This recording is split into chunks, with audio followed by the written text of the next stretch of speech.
going to come from 2 Kings chapter 20, but more than likely I'll be in 21, 22, and 23 because it's so good, and it starts out about talking about Hezekiah was being sick unto death. And the prophet Isaiah came to him and told him to get his house in order, because he was going to die.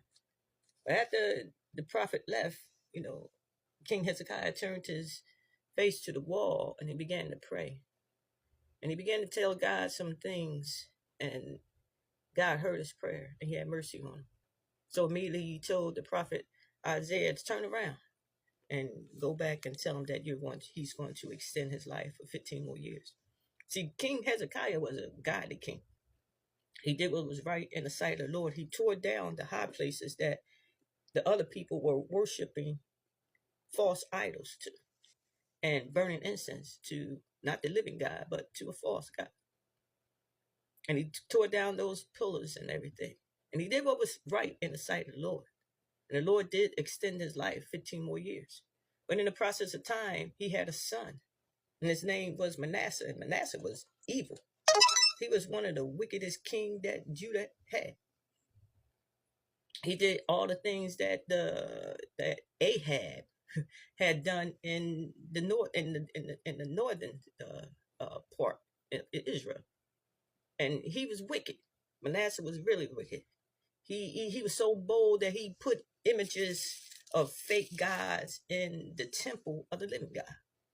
I mean, things like worshiping the host of heaven, the stars, the moons, all things like that. Even images of homosexuality, things were being portrayed inside of the temple of God. And then he had a son, Amon. He was no better. He did what was bad in the sight of the Lord also. But then it came a time where he had a son, and his name was what was his name? Jehoshaphat, I think that is. Josiah. And him, whoo, Lord have mercy. He's going to do what is right in the sight of the Lord. Even though he's a young king. He was 8 years old when he became king. And he did awesome. I mean, hallelujah. When they found the book of the law inside of the temple, because the priest and the scribe was in there, cleaning out the temple. And they found the book of the law, probably more than likely Deuteronomy. And when they came to the young king, they began to read it to him. And he tore his clothes because he knew that Judah was not following none of those things.